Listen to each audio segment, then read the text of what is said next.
Welcome into a brand new episode of the Sports Hub Patriots podcast. I'm Alex Barth from 98.5 thesportshub.com, joined today by Evan Lazar of Patriots.com for some draft talk. We're going to nerd out here for the next 30 minutes or so, talking Patriots prospects, specifically the Senior Bowl. Evan was down in Mobile this week. Got to look up close at a lot of guys who are participating there. Maybe some news on some guys that weren't. We'll get into that as well. But it is, we're right here. Senior Bowl prospect games in the books. Super Bowl Sunday. We're on to the full-blown off season. Like, it is draft season. We are really in it here, Evan. This is not me poking and prodding you to make you talk college football out of season. This is the real deal right now. Yeah, we never talk about the draft together, so this is really a nice treat for everybody that they get to some extra Barth and Lazar here on the draft. But it's a good time of year. It's my favorite time of year, so let's get into it. So I want to start with what I called the main event of Senior Bowl week going into it, and that was the tackles, specifically Josh Conerly of Oregon and Ariante Ursary from Minnesota. Those two guys, if it's not Will Campbell or Kelvin Banks at the top, that's the Patriots need to use a premium draft pick on a tackle, and those are going to be the guys in the conversation at 38 or maybe even moving up into the back end of the first round. Going into the week, it felt like it was more of a kind of style thing. It was hard to say one was definitively better than the other. Conerly's a little smaller, a little more technically sound. Ursary's more the power player, but he does have good agility. What did you make of those two in a head-to-head setting in Mobile?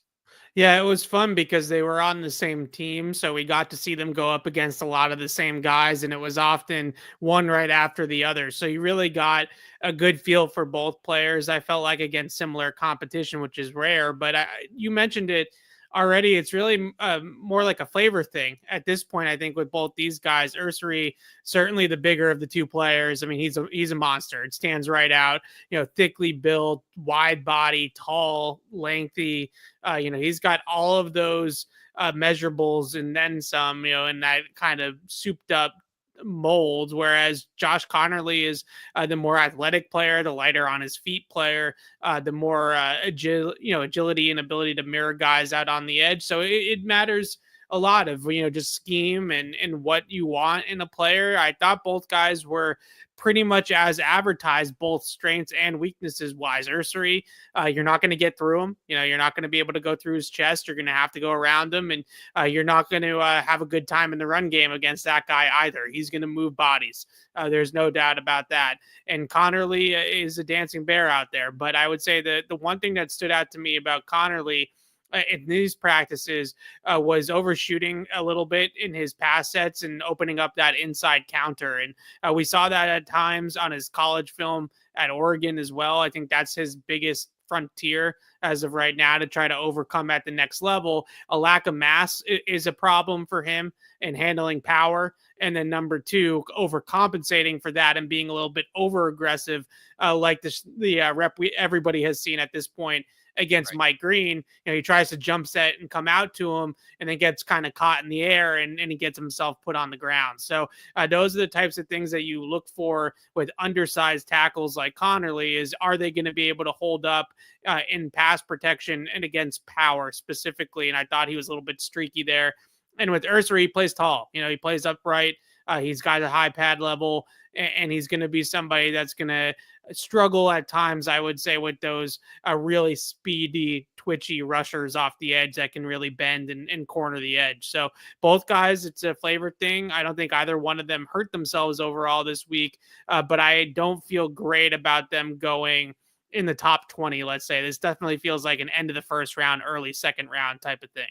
So I want to get to where they're going to go, because I already see some people in the comments talking about that. But just when it comes to Conerly, I love that the Senior Bowl does, and a lot of the showcase games do this. Like at the end of the week, there's a practice player of the week at each position, but it's voted on by the opponents. So the defensive lineman picked the best offensive lineman, the cornerbacks picked the best receiver, right? And on and on and on like that. And Conerly on that, I think it was the national team that he was on, it's American national team, the Senior Bowl, was named the practice player, offensive lineman of the week for his team, and struggled in the game. And this was done before the game, but you kind of mentioned it. It was a good week, but it wasn't a great week. It didn't seem like he had that overwhelming success.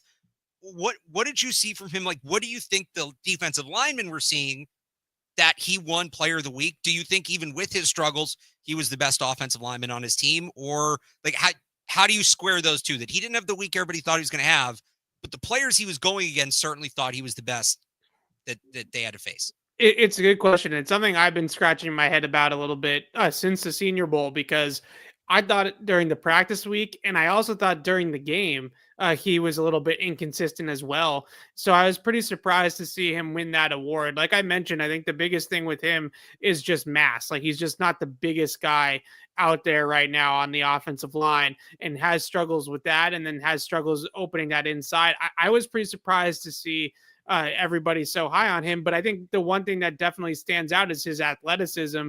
And if you're one of these speedy rushers that's just trying to get around the edge all the time, I could see why it would be difficult to go up against a player like that, because he is really difficult to beat to the landmarks there on the outside. So if you are a speed rusher, if you're a guy that wins with bend and that ability off the ball and stuff like that, then yeah, Connerly is a tough matchup for you. If you're a longer rusher, if you're a good speed to power guy like Mike Green was, for example, then Right. I think you're going to have a little bit more success against him.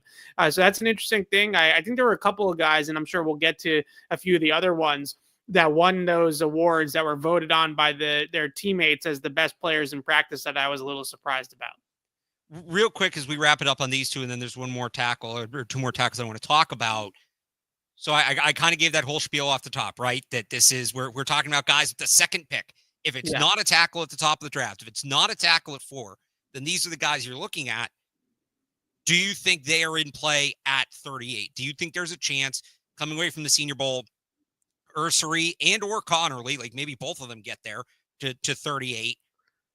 Do you think the Patriots will have to trade up, and how high would they have to trade up to get? I mean, at least one of them, or potentially trade up to get the top of the two that they want. Yeah, I would say in a normal year, yeah, that they would definitely both be in play at 38. What I worry about in this year, particularly, and we've talked a lot about this on our other show, is just quarterbacks. Like, there's not going to You be can a say ton it's of. catch22patriots.com. I didn't want to shamelessly plug it too well, but quarterbacks, like the quarterbacks that go in the first round, how many are there going to even really be in the first round? Right. When you have a year like last year, where there's 5 quarterbacks, 6 quarterbacks going in round 1, it just kind of pushes all the position players down the board a little bit. This year, if there's only 2 quarterbacks that go in round 1, then are you really going to get that same run of tackles like, let's say, we did last year when it was Kingsley Sumatia and Patrick Paul, and obviously Caden Wallace to the Patriots, and the kid from TCU I'm breaking on that went to Brandon Washington. Coleman. Yeah, those guys, Brendan Coleman, exactly. Like those guys all fell a little bit, I feel like, because of all the quarterbacks that went early. So in this draft, I still think that those two are probably, if I were to do a top 50, somewhere in the 30s to 40s, but they might get pushed up because tackles always get pushed up. I came away from the Senior Bowl thinking that a guy like Connerly is much more on par with like Kingsley Sumatia last year in Right. terms of high upside, really high ceiling, has starter caliber traits, but is more in that developmental prospect type of mold.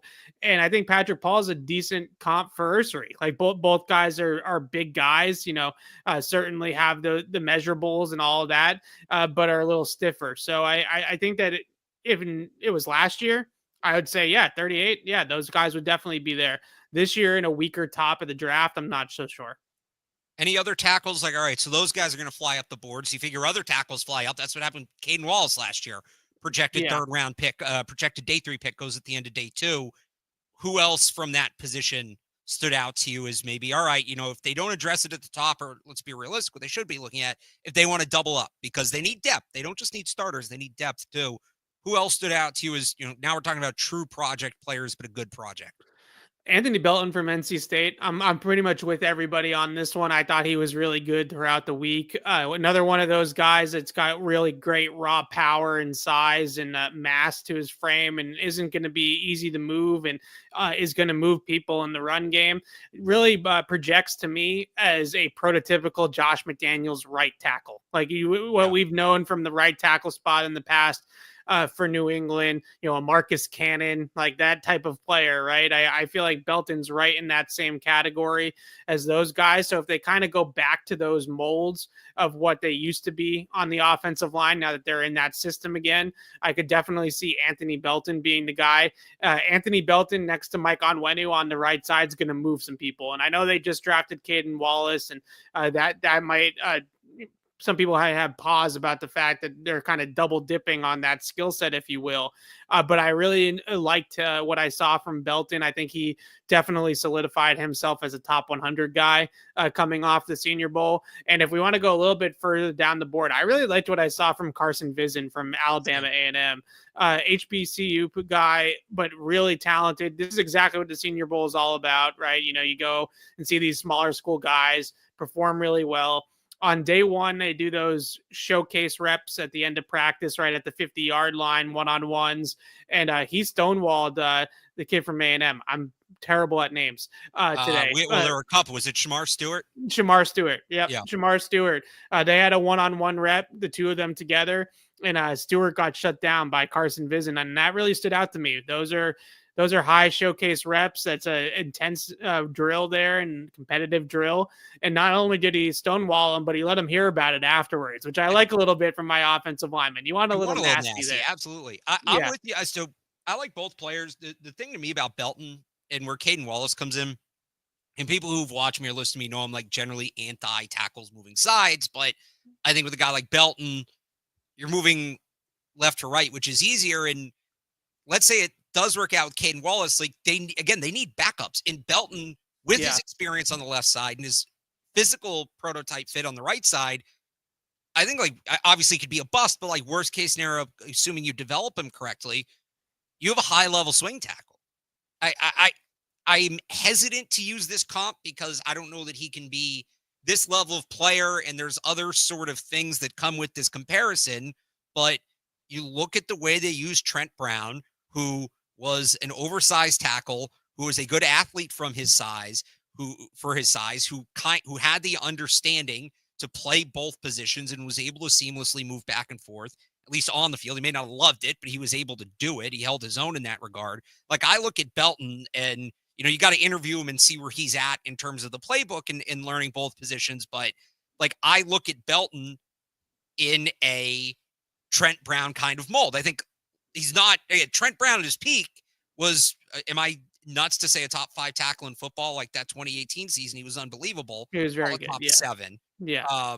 But like, I think Belton can be that kind of guy where, all right, we need you on the right side, but there's a chance we're going to have to move you to left or whatever. Like he gives you flexibility. And I don't like that being plan A. Like I felt like that's what it was last year with multiple guys. And I don't love that being plan A. But if you have that in your back pocket, if he can be a solid right tackle for you and, our left tackle is going to miss 3 games because he rolled his ankle, we're going to move him over there and he's not going to miss a beat. Like there's value in a guy like that. So I really like Belton in that regard. I don't know in terms of interior offensive linemen, not as much of a need for the Patriots, but we should just mention if we're going to do a Senior Bowl show, Gray Zabel, North Dakota State, was the best player in attendance, either side of the ball, either team. He was unbelievable. What'd you see for him? Yeah, absolute stud on the interior. Reminds me a little bit of Joe Tooney, who was a tackle in college and then moved inside the guard. Hall of Famer, so that's yeah, I understand that. Like when we throw out comparisons, and I hope people know this about us in general. It's just a play style comparison, right? No one's expecting that he's going to go and win 7 Super Bowls or whatever the heck Joe Tooney is going to be up to on Sunday. So the point is that from a play style perspective, whenever you take a tackle in college and then you move him inside the guard, you're expecting him to be a high-level pass protector. That just goes without saying. And he was definitely that. I thought he was just fantastic with his technique, his balance, his base, his leverage, his strikes, just across the board, just really technically sound, really crisp with his movements. I think he has a future at any of the interior spots. If you want to play him at center, you probably could play him at center, but I think he's best suited for a team at left guard. Like that's still a really high You want a guy that has a really high level of pass protection ability at left guard. It's not quite left tackle, but you're still on the blind Right. side, and you're still going to see a lot of matchups over there against really good pass rushers. So I would love to see Zabel in the NFL as a left guard and really upgrade that interior offensive line from a pass protection standpoint a little bit like Tooney has. Let's talk about the wide receivers. This is another big position of need for the Patriots. And as I understand it, and don't let me put words in your mouth, but as I Yeah. understand it, you were a little underwhelmed by this wide receiver group as a whole. Yeah, I would say that that's probably fair. I think that there's a couple things. It depends again in a lot of ways. Like we were talking about with the tackles, it's a flavor thing. It just kind of depends on what sort of skill set you're looking for. I didn't really see anybody in this group that had like an all around skill set. I think there are a lot of nice little role players out of this wide receiver group in Mobile this year. If you want a slot guy, like you have Xavier Restrepo, right? You have Jalen Noel. You have some guys that are like in that mold. Maybe a Tez Johnson ends up playing more inside because of his size. If you want an outside guy, like I thought Jaden Higgins was the best receiver in Mobile this year. And I know Noel's gotten a lot of the pub, his teammate, but I think that he was the best to me because he really showed a translatable skill set to play on the outside. 6'4", 215 pounds. We talk about levels, days in terms of prospects. Like we always talk about Ted McMillan as being like this top 10 prospect. I would say Higgins has a lot of the same traits as Ted McMillan, just you're going to get him on day 2 instead of day 1. And those prospects are always intriguing to me because depending on the way the board falls and who the Patriots take at the top of the draft, you might not address wide receiver in that mold at the top of the draft with Ted. So maybe you go a little bit further down and you draft a guy like Jaden Higgins, who is 6'4", but moves like a smaller receiver, but can still win at the catch point. We saw that in the game on Saturday, that he can win through contact and win contested catches, but also has a little bit of route running ability and fluidity to his game to run routes. So I like him. I think he's a solid player. I'm trying my best, Alex, not to take the cheese on Tez Johnson. I understand what kind of player that was and what we were looking at in one-on-ones, and he's putting 6 moves on a guy and all that kind of stuff. I get that that's going to create a lot of separation, but we have seen some of those guys in that mold recently. Obviously, Tank Dell is probably the best one. And to your point, Tank Dell has not finished a season yet in the NFL, so durability matters. But there's no denying how good Tank Dell is when he's healthy. So I see Tez Johnson in a similar way. Like if he can stay healthy, I think he's going to be productive. But that's a big if. So I don't hate the idea of Tez Johnson like overall, but at 5'8", 156, he's not like he's a gadget player. And I think you can have success with that kind of player, but where he's projected right now, like as a fringe top 50 pick. And I just think the Patriots need a guy that's going to make more of a down to down impact. Like to Yeah. me, Tez Johnson, you talk about this a lot with it's kind of how you talk about running backs, right? Where it's, that guy is the cherry on top. That guy is the final piece you plug in and get you over the top. He's not really a foundational kind of player. And if you're a team, like where the Texans were, where they took Tank Dell, and we didn't know that they were that close, but like they had started to put a lot of offensive pieces together. I feel like the Patriots need guys that, if go tell me who day 3 Tez Johnson is, and I'm in. Yeah. And it might be Kyle Williams, who we saw there. It might be, there's one other guy I was looking at today. I don't remember who it was, but like there's a handful of guys that could be that guy, right? But I think what the Patriots need to get back to that foundational thing, and you mentioned Jaden Higgins, and this is where I struggle with Tez Johnson. We don't think the Patriots are looking for that like prototype X. They're not looking for the big outside guy. If Josh McDaniels is going to do what Josh McDaniels does, it's that Z slot, that high volume, 120 targets over the course of a season, live in that 8 to 12 yard range, slot receiver kind of guy. And there's durability you need with that. You need to be built a certain way for that role. There's more than one ways to do that, right? Julian Edelman and Jacoby Myers both had success in that role, different kinds of players. They got there differently, but the result was the same. I don't know that a guy like Tez Johnson has the tools to get there. When I look at Jaden Higgins, when I look at Jack Beck, who was the MVP of the game, who had an awesome week, like if they want to go the power slot like Myers, I wonder if those either of those guys are the guy, or are they more an outside receiver? Or then you go to Xavier Restrepo, who's maybe more like the Julian Edelman type. So who do you think? You just ran through a bunch of guys that maybe aren't fits, right? Yeah. Who did you see there that, in terms of the skill set and the build, can handle that 120 target role? I think it comes down to three guys. You mentioned Restrepo, who, even though he's smaller, I think he's built like a running back. He's Yeah. got the girthy frame, a lot like a Julian Edelman. They're measurables. I think Edelman's like a little taller, but they're pretty similar in terms of like height, weight, and he's also pretty similar to like a guy like Khalil Shakir in Buffalo. Also, they're almost like running backs that play out of the slot, right? Like that's sort of the body type that you're looking at. So I think he could withstand it. I thought his best day was probably day 3 when they started working in the red zone. I didn't think he was a great on days 1 and 2, but I thought some of that with Restrepo is he was trying to win a lot on slot fades and show that he can win down the field. And I would have liked to have just seen a little bit more of that first and second level stuff, but I understand that he probably thinks that's on film, right? You can see me do that on film already. I didn't think that he separated great down the field. He doesn't have a ton of long speed or that second gear to separate over the top of over a defender. But if I had to go into that more like Jacoby Myers role, I think Noel's in that category from Iowa State. Noel He or got Higgins? Noel. I think Higgins to me is more of an X. I Okay. think Higgins can play outside. We'll see what his 40 is. But I think he can play Noel out the Noel's inside. not like a big guy. I think Noel is what, like 5'11, 5'10", 5'10, 196. 196. Yeah, I think Would that be that's closer to Edelman than Myers? yeah, probably. You're probably right. I guess I thought he looked a little bit bigger than that watching him, but we can put him in that category. And then I also think we should mention Royals. Like Yeah.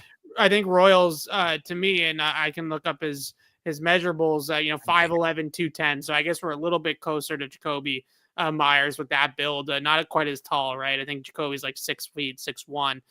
But this 210 definitely stood out. And I actually thought watching Royals run routes, like just the foot quickness and the way he set up routes and things like that, gave me some Jacoby vibes. Like if I had to compare these receivers to past Patriots, like I would say Royals more like Jacoby Myers, Restrepo obviously in that Edelman, Amendola, Welker, type of Yeah. mold. So it depends on what they want.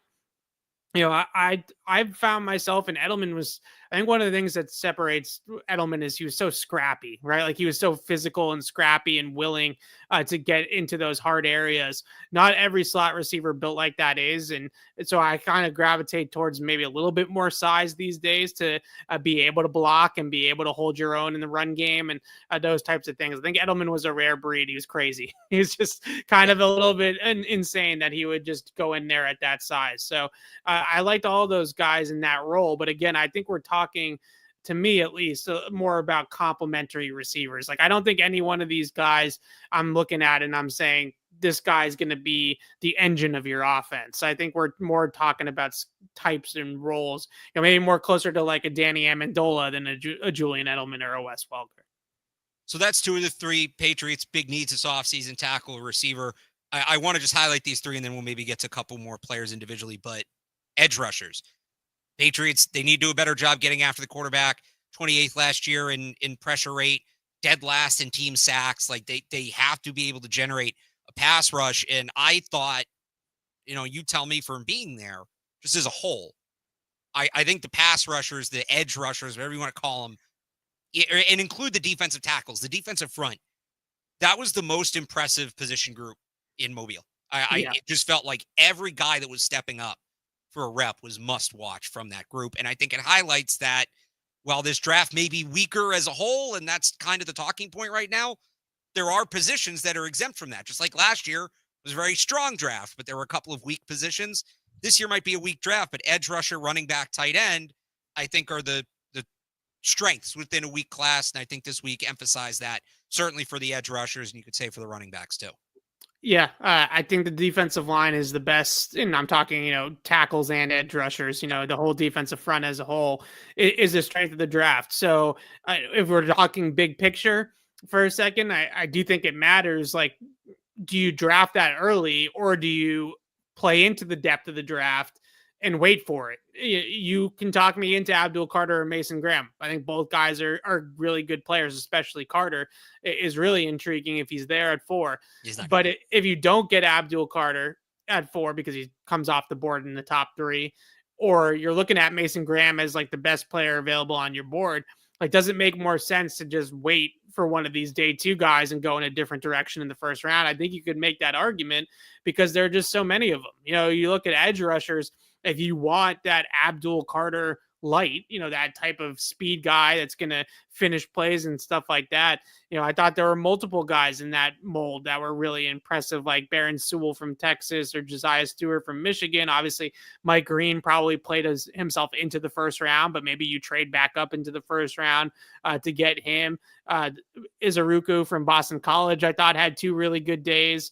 Femi Oladejo is like a personal favorite of mine, especially if they're going to be like a 4-3 end type of team instead of a 3-4 outside linebacker team. So if you look at all those guys, Kennard, Prince, I can't pronounce his last name, so I'm not going to try, from Ole Miss. Those guys are all really good players. And I could see that argument being made that they should go in a different direction, maybe offense in the first round, and then just tackle edge. What was it, draft 2020 when they got Uche and Anthony Jennings, right? Yeah. Like, just like kind of double dip there on day 2. So, all right, you just ran through a bunch of names. Like, yep. Give me 2 or 3 guys that, and I guess we don't really know what the defense is going to look like, but kind of knowing what Vrabel did in Tennessee, were there 2 or 3 guys, especially in that second pick range, right? The 20 to 40 range, that scream Patriot for you? I don't know about in that exact range, but I would say, Josiah Stewart from Michigan to me was a really interesting player because of his first step explosiveness and speed to corner the edge. Reminded me, from a body type perspective, he's a little bit shorter than Harold Landry, but he has similar measurables to a guy like Harold Landry, who was obviously in Tennessee with Vrabel. So you see a guy like that if you want that kind of mold. But I also thought some of the bigger guys, like a Landon Jackson, like a Femi Oladejo, if they're going to be a true 4-down, 4-3 end type of team, and they're going to have guys in 3-point stances and not up on their feet, then those guys I feel like fit more that type of mold that get up to, a little bit bigger size. I think Oladejo is like 270, somewhere around there, or Jackson, excuse me, is like 270 or somewhere around there. So you can get a little bit more size. Oladejo is 261. But, guys like Sorrell, Josiah Stewart, Princely, like those guys are a little bit closer to 250. I think Princely's a little bigger. So a lot of names, but I think the biggest thing to me are what kind of player are you looking for? If you're looking for the speed guy off the edge, I definitely would probably pick Josiah Stewart. I thought he was the most impressive. If you're looking for a little bit more size there, Femi Oladejo from UCLA. Vrabel talked, when I talked to him, which is up on patriots.com if you want to read it, talked a lot about effort and finish, like being the 2 big things that they're going to really harp on from an intangibles perspective. I thought nobody played with a hotter motor than that guy. Like, that guy was just constantly playing with a fire under his butt. So I really like that. Talk to me about Landon Jackson. You mentioned him there a little bit, but this is a guy that people thought last year, if he'd come out, might have been able to make a run up the boards, goes back to school, hones his game, is, I think, that prototype D end maybe that they're looking for if they're going to go more 4-3. And he seemed to get better as the week went on, which is always an encouraging sign for me, because it means he's learning. He's not only picking up on the coaching, but, you run the drill so many times, you're going to keep going against the same players and maybe picking up on some of the nuances and some of the patterns of the opponents, and that shows football IQ. What do you think of Landon Jackson? Yeah, I definitely thought that he got better, like you said, as the week went on. I thought he struggled a little bit early on in the week, and then the game especially, he was one of the standouts in the game specifically. But you talk about size and run defense ability. 6'5", 273 is what he was listed as at the Senior Bowl when he measured out. So that is that prototypical Patriots edge setter. I don't think he's one of those guys that's necessarily going to scream off the edge a ton and get after the quarterback at a high level. But if you're still in that mold of set the edge, press the pocket, rush discipline, gap integrity, holding the point of attack, he can definitely do those types of things, and he's got a lot of size to do it. But I thought in the game he was a little bit more flashy than he was in practice, which it was good to see. But just a really smart, cerebral player, understands, blocks and sees blocks and reads blocks well, and then obviously has the size to post up on the edge. So maybe more of like an Anthony Jennings than a Joshua Uche, if you want to go back to that comparison. But I definitely like what I saw from him as the week went on. On the inside, I don't think Deion Walker had the week I wanted him to have. It was very up and down, very hot and cold, which I think is pretty representative of him as a prospect. But you saw some of these day 3 interior guys really stand out. The kid from Toledo, Darius Alexander. Darius Alexander is really good. I really liked Cameron Jackson from Florida. Yeah, I thought he was excellent, kind of in that same mold of what I wanted Deion Walker to be. And he, tackles a need. And he, Barmore's medical situation aside, if they're going to go 4-3, they need somebody to play next to him. And I also think behind Devon Gottschalk, like run stopping nose tackle, they need to be better against the run. And that's where a guy like Y.A. Black from Iowa, I thought had a good week and was a guy that flashed me a little bit. As we know, you can get good run stopping defensive tackles on day 3 because the league just doesn't value them. But I thought there was a lot of good, different kinds of players at the defensive tackle position all standing out. I agree with the different types of players, especially because there's so many different types. Again, like if you want the explosive 3 technique, shoot gaps, win in the pass rush, like Darius Alexander, I thought made himself probably the most money out of anybody. I mean, he was dominant at times in one-on-ones on the interior, just extremely quick, extremely good with his hands, really understands, the whole repertoire of rushing the passer and has a plan and has a counter moves and all that kind of stuff. So he was really, really impressive. I thought Peebles too, if you want that kind of role, that interior gap shooter from Virginia Tech, he did a bunch of that too. And the 2 big school guys I thought were good too, Tim Smith and Cameron Jackson, who you mentioned from Florida. Walter Newell, another one. Like if you want a pass rusher, like a true he's supposed gap, to go a little higher, right? Yeah, he could go in the first round.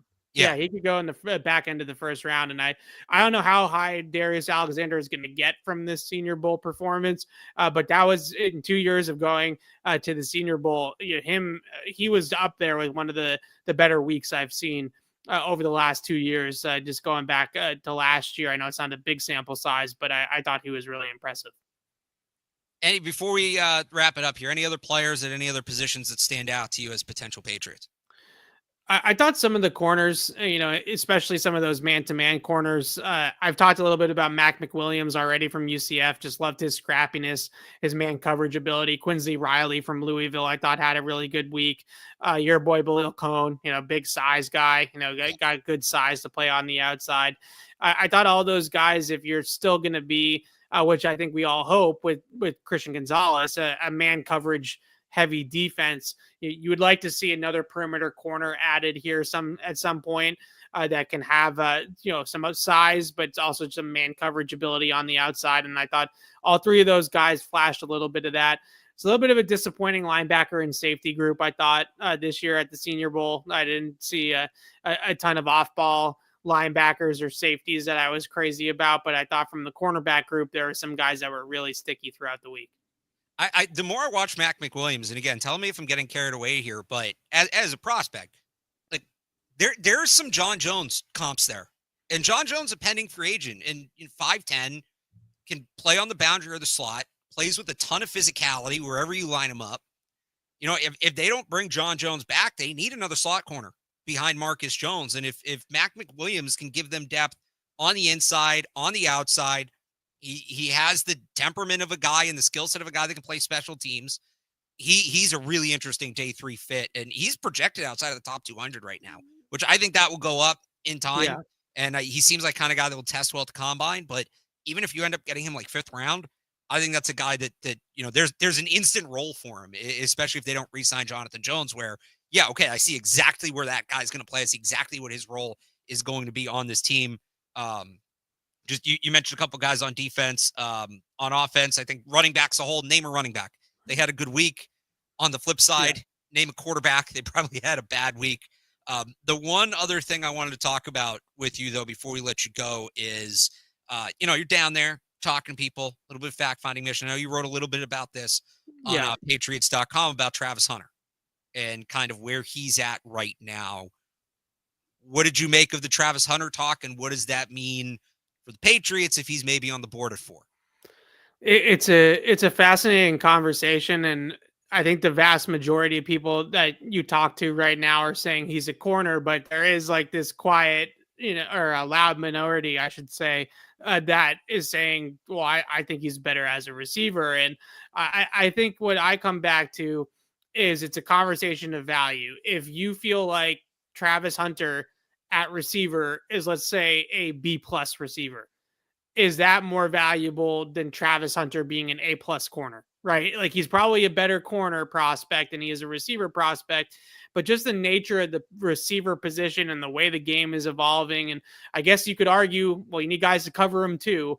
But I think in general, you would say that the receiver probably moves the needle a little bit more than a corner would. And if you can still get a B plus, A minus receiver, like he's probably not going to be Jamar Chase, but can he be in that? Well, we're talking about a lot about him, like that T. Higgins, Yeah.